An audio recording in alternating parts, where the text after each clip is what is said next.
que vocês são pessoas cultas, os três, são respeitosos, e eu tô gostando muito da conversa, mas quando você tem pessoas radicais, como a gente sabe que tem, como os pastores que inclusive ela citou e você concordou, que estão lá no governo querendo criar leis para impedir esse tipo de coisa, eles vão impor uma verdade que vai contra a própria Constituição, que é a verdade deles, entende? Esse é o nosso questionamento. Não é, ele tem todo o direito de acreditar que isso é mentira, ele tem todo o direito de acreditar que só existe homem e mulher, ele tem todo o direito, pela fé dele crer. Só que o fato dele crer tem uma diferença muito grande dele criar uma lei para impedir que os outros, ou para impor a crença dele para os outros. Essa é a nossa questão. Não é o problema de ter a bancada evangélica. Podia ser todos evangélicos, desde que eles não legislassem baseado na fé dele para impor aos outros. Essa que é a questão. Deixa eu puxar aqui. Eu queria questionar uma questão para os cristãos, porque acho que é isso que eles estão trazendo. Quando vocês citam essa questão de, sim, tem aqueles que são muito radicais, mas não é cristão de verdade. Você fez tal coisa, não é cristão de verdade.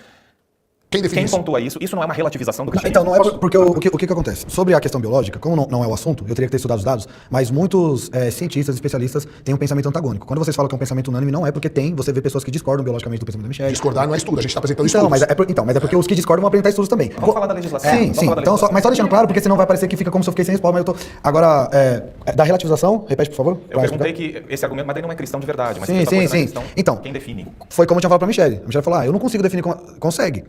Talvez você não consiga se você não estudou teologia. Quem estuda teologia vai conseguir identificar. É só você estudar. Então, por exemplo, eu me auto-intitular, psicanalista. Eu cito uma frase de Freud que é uma fake news, não existe. Ele vai identificar que eu não sou um psicanalista verdadeiro, porque eu citei, ou eu sou alguém que não estuda. Então é nesse sentido. Qualquer pessoa, qualquer ser pensante que estudou o assunto, ele vai identificar. É lógico que ele vai ter os seus pressupostos, ele vai ter a sua opinião, entendeu? Ele vai ter a sua autonomia nisso. Porque dá a entender que você tá falando que ele não é verdadeiro, mas isso é pra sua opinião, então é um relativismo. Existir opiniões diversas não invalida que existe uma verdade absoluta. Porque senão, quem acredita na Bíblia e não acredita numa verdade absoluta, está indo contra o que o próprio Jesus diz. Jesus falou, sou uma das verdades. Ele falou, sou o caminho, a verdade e a vida. Se eu acredito nisso, eu tenho que entender que a verdade é ele e isso é uma verdade absoluta. Agora, se eu criei um Jesus na minha cabeça, se eu danifiquei o que Jesus é mediante o que está escrito, aí é um problema meu. Geralmente, acontece isso. Vocês sempre, quando um cristão comete um crime, vocês dizem mesmo, ele não era cristão de verdade. Abusou de uma criança, ele não era cristão de verdade. Então, quem é o cristão de verdade? Nos apresenta. Mas eu quero concordar com isso, e realmente a gente tem que tomar cuidado, porque a apresentação é o que ele carrega. Eu sei que dentro do nosso análise a gente vai perceber isso, mas eu quero concordar, porque vai ficar, de certa forma, uma fuga. Mas ele não era cristão de verdade. Mas um ponto que eu quero falar sobre isso é o quê? Por exemplo, a mesma acusação acontece, por exemplo, quando se coloca na vala comum os cristãos, quando dizem, mas a Inquisição matou. De fato matou, né? Estudos dizem que foi 100 milhões, e os documentos não foram todos entregues, né? A gente sabe que tem uma ala lá no Vaticano que é proibida, né? Que é a Congregação para a Doutrina da Fé, que era a antiga Inquisição. Mas então seria muito fácil alegar isso, de fato, a gente tem que perceber. Mas sabe o que é interessante sobre isso, se não é ou é cristão? O que regula isso, por exemplo, na Inquisição, quando os papas estavam matando em nome da fé, o que fez a regulação de dizer que isso estava errado? Não foi uma cosmovisão ateísta, embora não tenha a ver com moralidade, como ela mesma disse, e não foi outra cosmovisão buscada nos Vedas, Incas ou qualquer outra. Foi o próprio cristianismo, quando alguém fez uma melhor hermenêutica que diz, você está usando e carregando da instrumentalidade de dizer ser cristão, mas usando o cristianismo de maneira errada. Então, o efeito circular é interessante, de modo que quem faz o cristão corrigir é a própria estrutura cristã a partir das escrituras. Mas vocês entendem que, eu não sei qual é a vertente cristã de cada um de vocês, tá? Mas vocês entendem que qualquer outra vertente cristã, independente da de vocês, pode me falar exatamente a mesma coisa que vocês estão falando. Eu ia falar isso. E entra no âmbito do seguinte, tá? Eu vou dar um exemplo lúdico. Se eu disser que Deus comunicou comigo e que eu saí matando quantas pessoas eu quiser, correto? E tu disser, mas Deus disse que isso é errado. E eu tô te dizendo, mas ele comunicou comigo e disse que é certo? Você não tem forma de validar isso, porque isso ocorreu aqui dentro. Você tem sim. Na minha cabeça.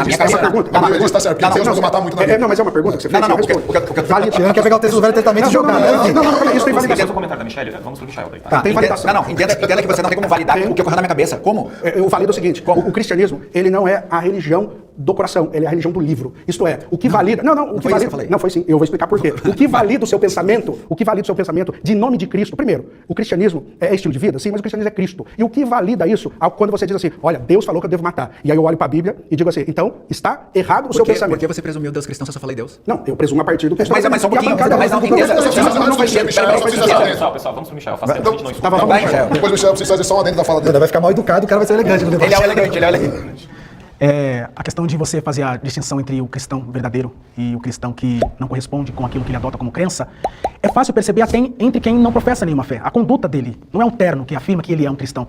Ele mostra que ele é um cristão quando ele segue o segundo mandamento mais importante na lei cristã, que é amar o próximo assim como a si mesmo. O primeiro, semelhante a esse, e mais importante, amar a Deus acima de todas as coisas, mas o semelhante assim como a si mesmo. Então, a partir do momento que um cristão se valida desse mandamento cristão, dessa orientação e instrução cristã, e aplica isso para se comunicar com uma Michelle Trans, para se comunicar com uma ateia Esther, para se comunicar com um ateu chileno, e identificar e demonstrar esse amor na prática, eu mostro que eu sou um cristão verdadeiro. E isso vocês não precisam ter conhecimento teológico para dizer, aquele lá tá mentindo. Porque Jesus Cristo disse que pelos frutos você conhece a árvore. Então, isso é para qualquer pessoa, seja ela uma religiosa ou não. Você consegue saber se uma pessoa é ética moralmente, se ela é uma pessoa fácil de lidar e se conviver pela conduta diária dela. Se ela paga o seu imposto, se ela é uma pessoa palatável, se ela é uma pessoa que está aberta ao diálogo. Então, aquela pessoa, via de regra, é uma pessoa que está mais perto ou mais aberta ao diálogo. Então, um cristão verdadeiro, via de regra, é esse que mostra com as suas atitudes e práticas os mandamentos que ele afirma adotar. Eu entendo as oposições e entendo que esse é um problema também. E aí você diz assim, não, mas por que o cristão diz que de 100%, 97 é um dado, 97 dos estudos que acontecem é feitos por homens e os outros 3 é atribuído? Eu não atribuo. Não é atribuído. Só fazer uma correção. 97% são cometidos por homens e os outros 3 pelo restante. Pode ser cometido por mulher, por o que quer que seja, tá? O que eu tô dizendo é que o foco é em 1% da população, quando uma única pessoa, de algum lugar, de outro lugar do planeta, fez alguma coisa e diz, elas são o perigo. Perfeito. E aí você diz pra mim, você é cristão, não você necessariamente, mas o cristão que tá lá legislando, mas ele diz pra mim que me impedir de fazer o tratamento hormonal cedo é me amar, porque Deus me fez perfeito. É assim que é falado. Deus te fez perfeito. Então isso é eu te proteger. Só que os danos que são causados a mim pós esse processo, que é o que a testosterona causou no meu organismo, é irreversível. Tu é treinador. Tu sabe que uma vez que a testosterona entrou no corpo, um abraço. Nunca tomei. Não tem. Não, tô falando Tirando natural. chileno que é natural. Eu tô falando, uma vez que entrou, é um abraço. Mas aí alguém vai lá e legisla e diz assim, ó, não podemos mais dar a medicação para adolescentes para segurar no estágio Turner 2, para não avançar a puberdade, porque ela ainda está em acompanhamento com o corpo médico para realmente identificar se é trans. Sabe o que é mais interessante? Eles querem impedir todo esse processo. Só que nesse processo, 80% das crianças que entram saem de lá não sendo trans.